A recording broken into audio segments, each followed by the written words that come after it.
Hello and welcome to the Make Things Better podcast. Today I am joined by Emma Raftery. Welcome on the show, Emma. How are you doing today? I'm good, thank you. It's nice to be here on a very rare sunny day in Manchester. It is rare. It's rare indeed. Yeah, it's really great to have you here. So do you want to start off by giving us a bit of an introduction to yourself, a bit of a background on how you got into tech and what you're doing now at Aire Logic as well? Yeah, so I've worked in marketing for about 17 years. I've joined Aire Logic and the marketing team in February, so not been here for too long. Prior to working at Aire Logic, I worked at Mid-Counties Cooperative for a while, which was really nice, working in sort of a tech for good sector. And then I worked for some tech startups, which weren't amazing experiences. And then I ended up looking for a job when I was on maternity leave. My son Freddie was 6 months old, and I got a phone call from Luke Parker, who works in the talent team at Aire Logic. Really, really lovely guy, and he sort of sold me the dream about Aire Logic. I didn't realise companies like that existed, really. So they're employee owned. So every employee of the company is a part owner. So we make decisions together. After you've been there a year, every sort of quarter, you get effectively dividends, which is a nice little bonus. And they're a tech for good company, which is amazing. So when I was interviewing, I thought, do I tell these people that I've got a 3-year-old and a 6-month-old? Like, no one's going to hire me. And they were so understanding and really nice. So we worked my interviews around Freddie's nap times. They knew that I didn't want to start straight away. So they waited after hiring me for 3 months. So my maternity leave ended, and then my husband started his statutory paternity leave. We had great sort of settling in with them. They've known all along that I've got 2 young kids, which didn't scare them off, which was unusual in tech. And then 3 weeks after working there, after waiting so long for me to join, I had an operation which went horrendously wrong. I had a month off after that. They paid me in full for the month, kept in touch with my family, paid me in full, sort of settling back in again afterwards. And I think that's so unusual for any company, really, never mind a consultancy, to really care about their staff like that, even though I'd been there for like 3 weeks. Yeah. It sounds like you've had a really good experience so far at Aire Logic then. Yeah, they're amazing. I'd recommend them to anyone, really. They're an incredible company to work for. Yeah, and we've obviously really enjoyed working with Aire Logic as well, and like our values seem to just really, really align. So you mentioned a bit about bad experiences in the past working in tech. I was wondering if you could share a bit more on that. Yeah, I think for anyone that looks at my LinkedIn, I won't go into too much detail in case I get in trouble. But you get companies that are really overly just profit-driven, don't really care about their staff. If they get into the slightest bit of financial trouble, they just make redundancies, especially for people that have been there under 2 years. And that is just the complete opposite of what I think a good company does.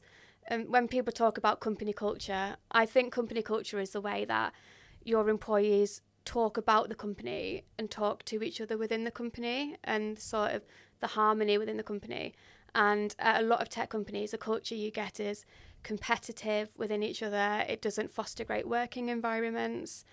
And again, that's not something that I was looking for in a new company, which is why I was so blown away when Luke was telling me about Aire Logic. Yeah. It sounds like things have fallen into place for you really well now. Yeah. And in terms of employee owned, can you tell us a bit more about that? Like, what does that mean? And, you said dividends every quarter. Like, how does all of that work? I've just not really come across this much before.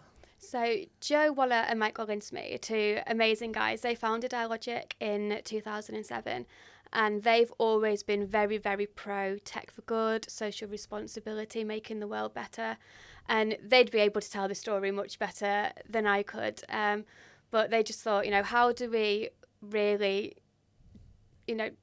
walk the walk? We can say we do all this stuff, but are we really doing what's best for our staff?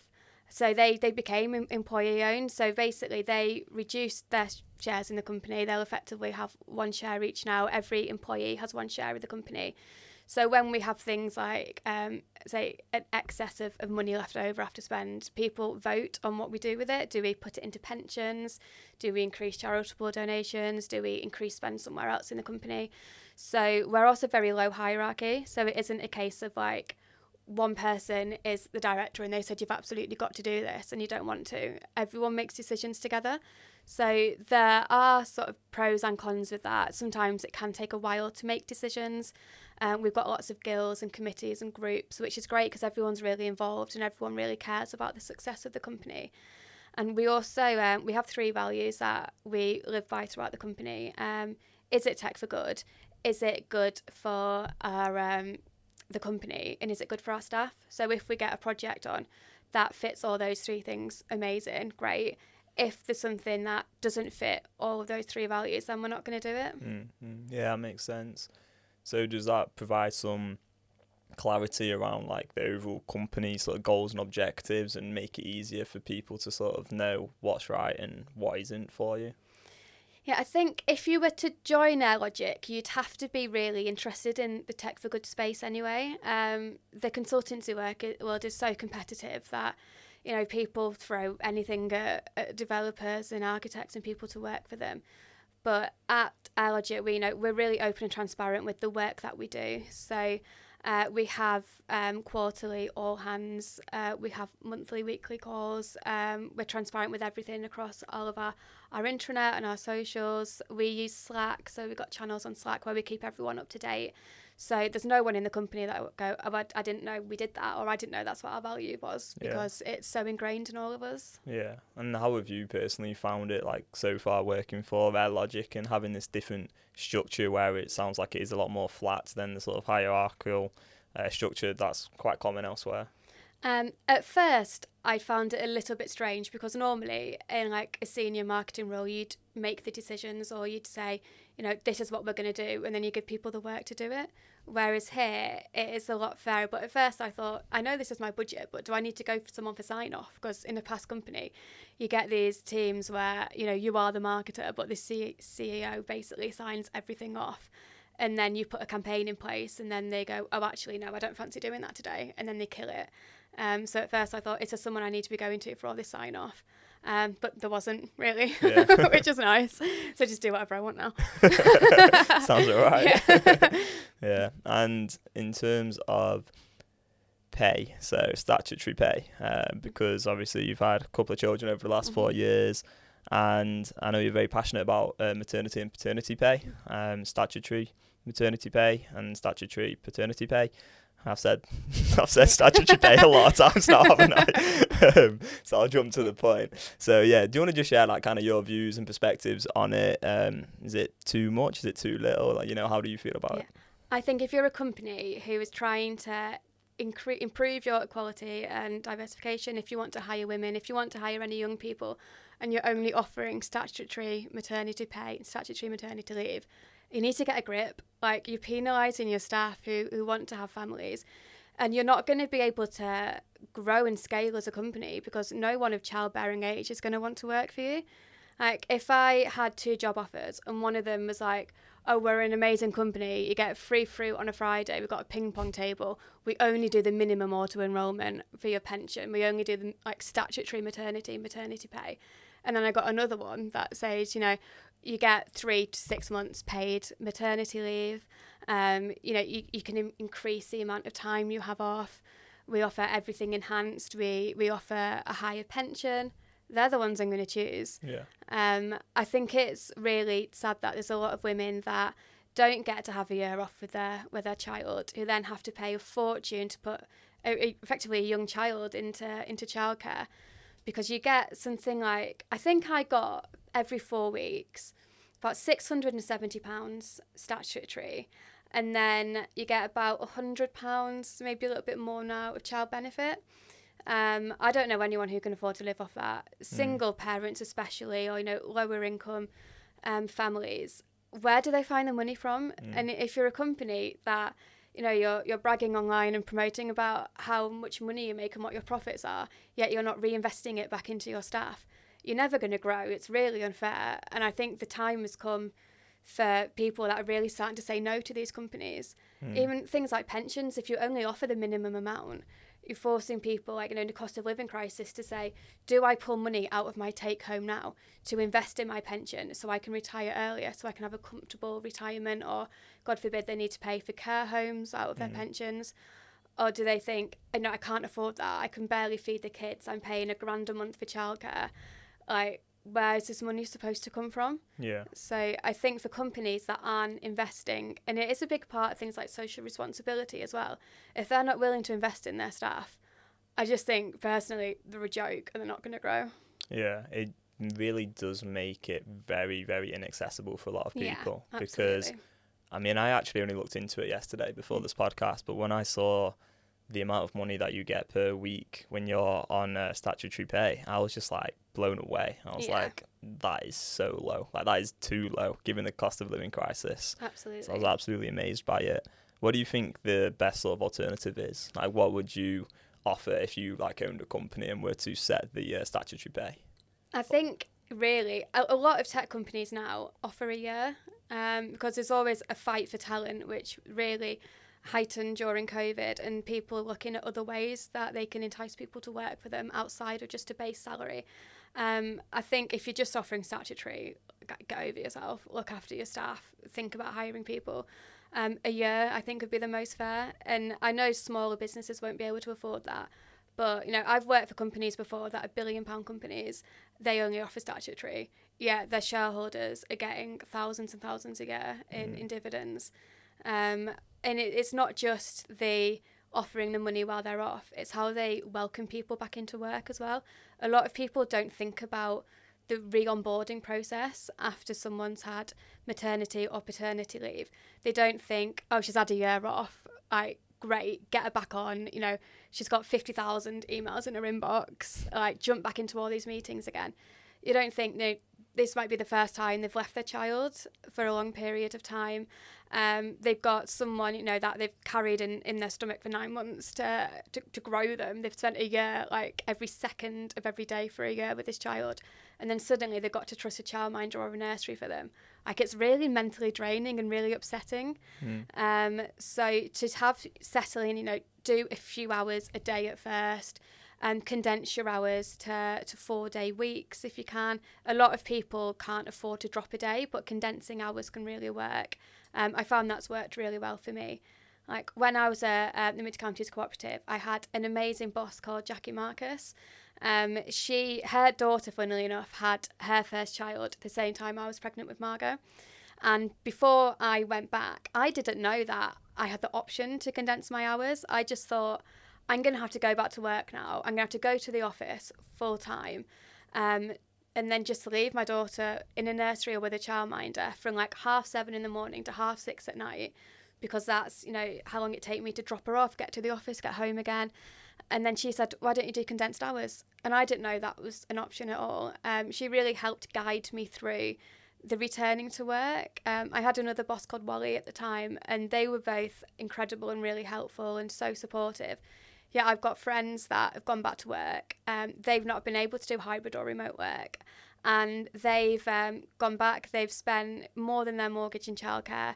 They drop the kid off as soon as they wake up. They get them home. It's bedtime. They effectively watch the kids sleep and play with them at weekends, and that's it. And they've had no support to go back. So I think if you're a leader, and it doesn't matter if you're a male or a female leader, if you've got anyone in your office that's returning to work, come up with a new onboarding process for them, help them settle back in again.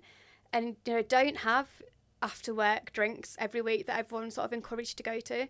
Because if I'm rushing back home to pick my kid up, so I see them before bedtime, I don't want to feel guilted that I've got to go for some drinks in the pub first. Yeah. It's the same with industry events. Why are all industry events at like 6:00 at night? Yeah.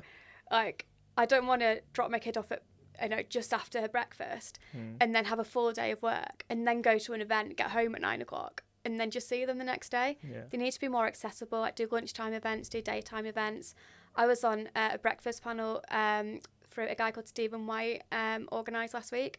It was fab, did a panel, went to work, home for tea time. Amazing. Yeah. I've probably blathered on far too much about this now. No, it's really interesting, to be honest. So in terms of those condensed hours, what sort of like time frame were you working in?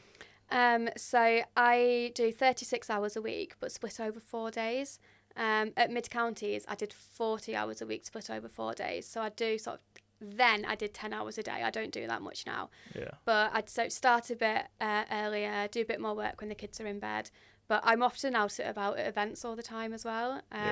So I have quite sort of sporadic working hours that I've sort of given myself. Yeah. So I'm always sort of slacking people at really random hours and having to remember to put, don't feel obligated to reply, wait till your working hours, because I don't particularly enjoy working like a normal 9 to 5. Yeah.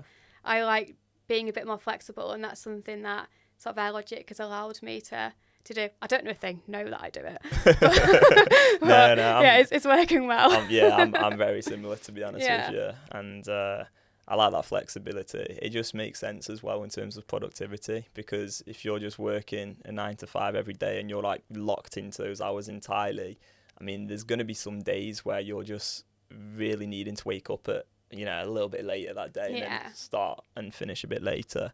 The other thing about the maternity and paternity statutory pay, you know, earlier on that question I asked, what would you do if you were like the owner of the business? But I think when I look back on that question, I'm like, actually, anyone in a business, in my opinion, should be able to have that voice. And obviously at Aire Logic and at Hive IT, it's very flat in terms of the structure. And, you know, it's like, yesterday I was starting to message in the Slack, sort of questioning things about our own one, because I was curious, like, could that be improved? So I suppose my question would be, who do you think should be sort of developing that that policy, and how should they go about developing it? And I'm sort of answering my own question a little bit here, but I feel like part of it should be co-designed with the people who are going to be going on maternity or paternity leave, or who have been on it recently and have had that experience already. Yeah, absolutely. So I think when policies like this are made, they're often made in silos. So you've got people that it's probably made with like HR and the CEO, and the CEO goes, oh, I don't want to spend loads of money, and HR goes, oh, well, we're never going to retain people. And then they work together, and they're often, not to like typecast them, but really senior people that maybe had their kids like 10, 15, 20 years ago, and they don't understand the implications or the practicalities of going on maternity leave now, and you know, doing it in a new world since COVID, and the options available now, and in, you know, a cost of living crisis as well, because I don't think that's going to go away anytime soon. So I'd say don't work in silos. Work with people, everyone in your business.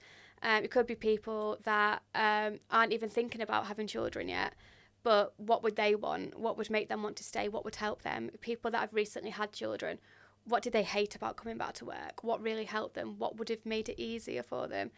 And then even the senior people as well, like their lived experiences of how it affected them. But I'd say be as open as possible with everyone in your business. And I'd also say, like, send some anonymous forms out initially. Don't expect people to put their hands up in meetings when they're discussing something like this, because especially if you're a younger woman and you've been in the company less than 2 years, so you're at risk of just being binned off effectively, you're not going to put your hand up and say, I want to know about our maternity policy, I want to make this better, because they'll automatically think, oh, she's going to have a baby, she's going to disappear. And there's still a lot of stigma around women going on maternity leave and then not coming back. So I'd say like they don't feel confident enough to put their hand up and ask these questions and fight for change, because they're worried about their jobs. Yeah. And you're never going to really progress or improve any policies if people are working in a culture of fear. So I'd say start it off anonymously, but, you know, have open, transparent conversations with everyone in your business and your stakeholders as well. Like, look outside of the business, because you don't want to work in an echo chamber when you're making such big decisions. Yeah, that makes a lot of sense. What do you mean by the stigma around people going on maternity leave and then not coming back? So I'd say any woman that you know would have heard that they'll have been in a business where someone's gone on maternity leave, and you'll get predominantly, like, no offence, I don't want to like get cancelled here or anything. You're going to get older men going, oh, she's not going to come back, is she? Because I think back in the day, you go on maternity leave and then, you know, you'd then have another one, and you wouldn't go back to work. You'd be a stay-at-home mum back when people could afford to live off one salary. And it's sort of a stereotype that's not really disappeared. So even though I think most women do come back to work now, or, you know, they'll come back to work part-time, you do get a lot of people, especially in more traditional industries, just assuming someone's not going to come back. So maybe they don't need to protect their job, or people get made redundant on maternity leave because they basically backfilled the role while you've been off, and they don't want you to come back, or they think, you know, oh, I don't want someone who's going to catch a bug off their kid from nursery every week and avoid a sick leave, or has got to stay off when their kid's sick, and they just don't want to deal with it, which is obviously highly illegal. Yeah. But there's still loads of stigma around that. When I was pregnant with Margot, I got asked so many times, not just from people where I worked, but just friends or stakeholders, anyone external, like, are you going to come back? Like, are you actually going to go back to work? You're not going to stay at home?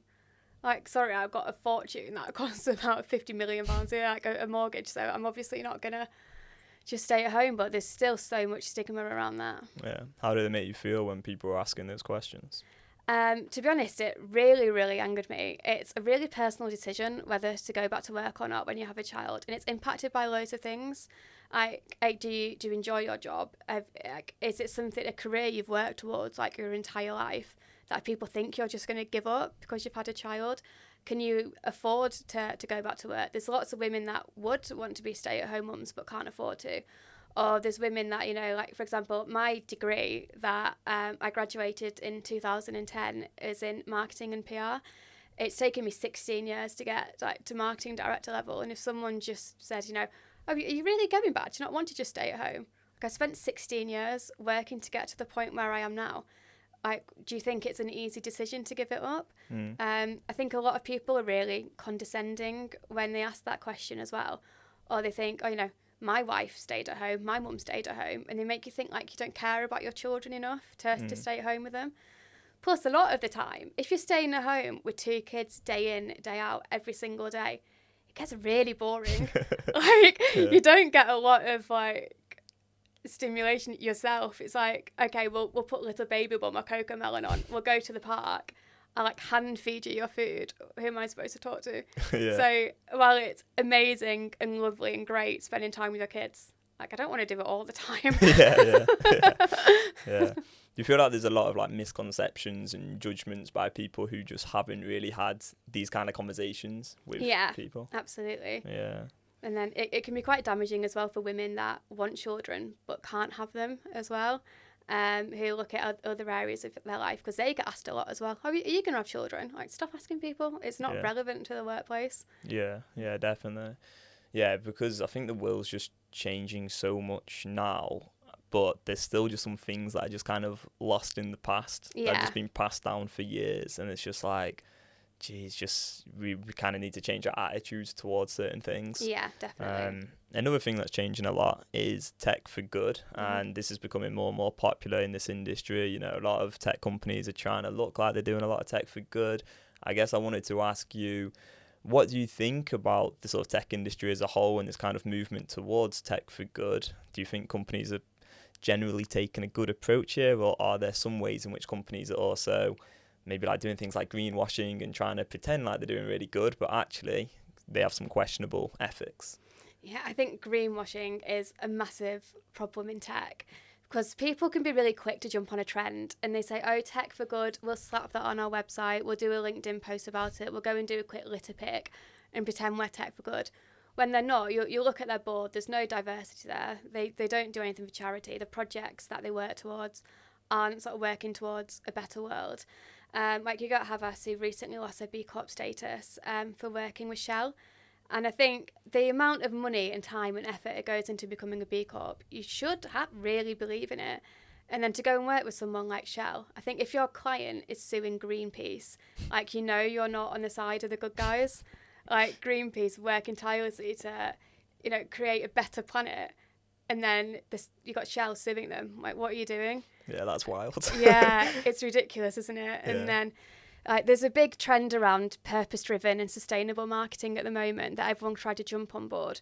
But really, like, one of the things that I love about Aire Logic is those 3 values I mentioned earlier. Like, is it tech for good? Is it good for the company? Is it good for our staff? And we do a lot of work, people like the NHS, but we also do a lot of like charity work and like just pro bono consultancy or product work. Yeah. So we work with a company called the Lancaster Model, who work in a lot of with a lot of school nurses.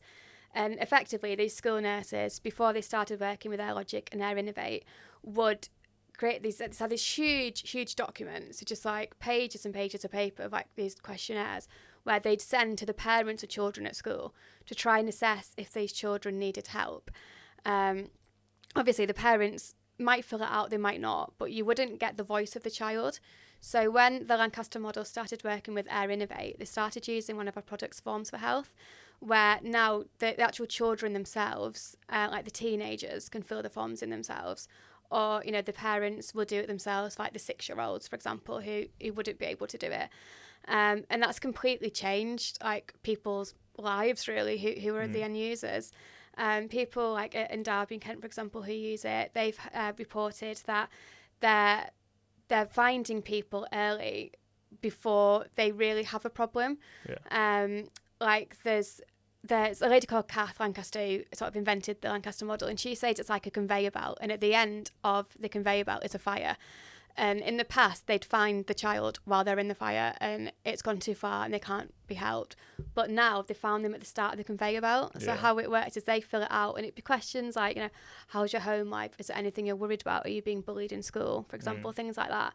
And then in the past, if that was filled out by a parent on a paper form, they might not want to speak to their parents about it, or their home life might be the problem. But now the child will fill it out themselves, and the school nurses immediately get an alert if there was an issue, and then they get an immediate referral to something like harms, other mental health support to the GPs, and then they sort of nip the problem in the bud, really, before these children do start to consider things like self-harm and suicide.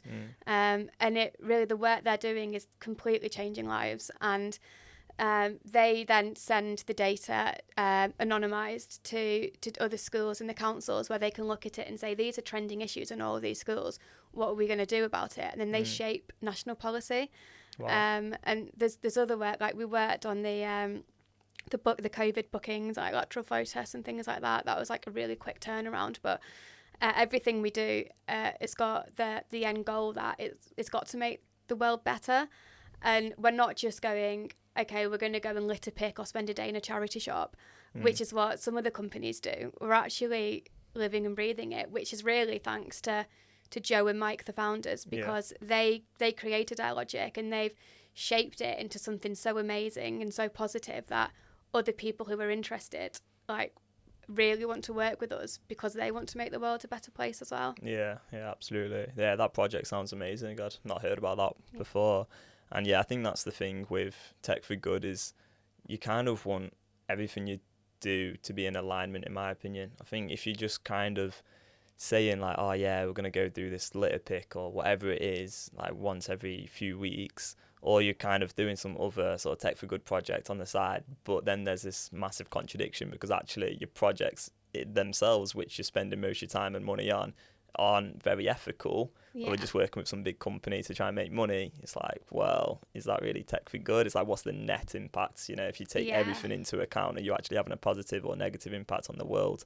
And I think a lot of companies are having a net negative impact despite doing a lot of good. So that's the main thing to measure and weigh up. I think an easy way to sort of work towards it as well is who your partners are. Like our amazing partnerships director, Neil, that's why, you know, we work with people like you, and he goes out and finds other Tech for Good companies. But like, we wouldn't have partnered with Hive if you weren't a Tech for Good company as well, and if you weren't working towards things like that and positive change.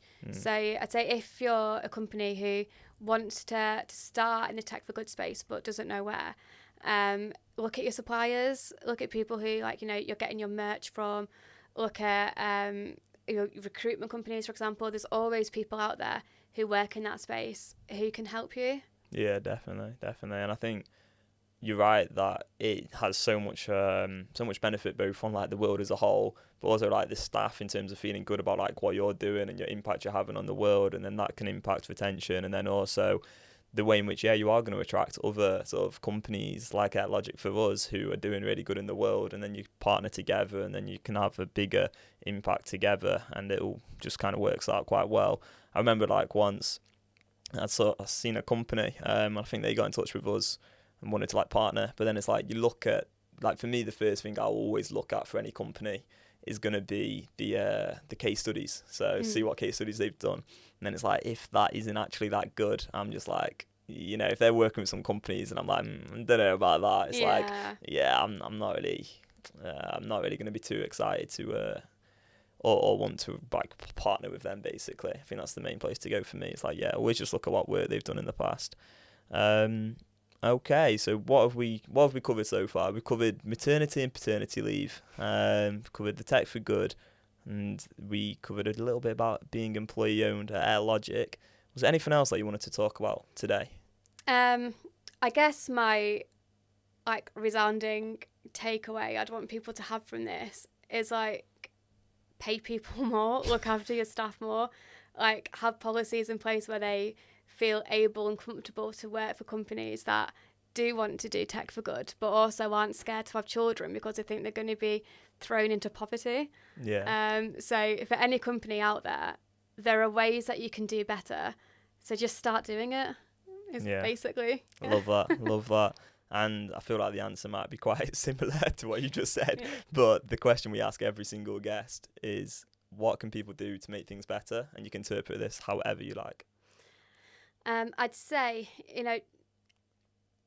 doing better starts with their company. So create an environment and a culture where your staff feel able to be themselves, to have open discussions with you, to make changes internally. And then, those changes will then start happening externally as well. And don't work for people like Shell. Love that. So thanks so much for coming on the podcast today, Emma. Where can people find you on social media if they want to get in touch and talk with you any further? So we're very active on LinkedIn. So it's just linkedin.com/Airelogic or Aire Innovate. We are doing loads of events at the moment and loads of webinars as well. And we're always really, really open to chat with people interested in Aire Logic. Joe and Mike as well are always really happy to speak to people about being employee owned. So drop them a message and then they can tell me off afterwards for all the extra messages they're getting. Awesome. I might have to send them a message, get them on the podcast as well. Yeah, definitely. All right, perfect. Thanks so much for coming on. Thanks a lot to anyone listening or watching to this podcast or reading it through our transcript. And we hope you have an amazing rest of your day. Goodbye.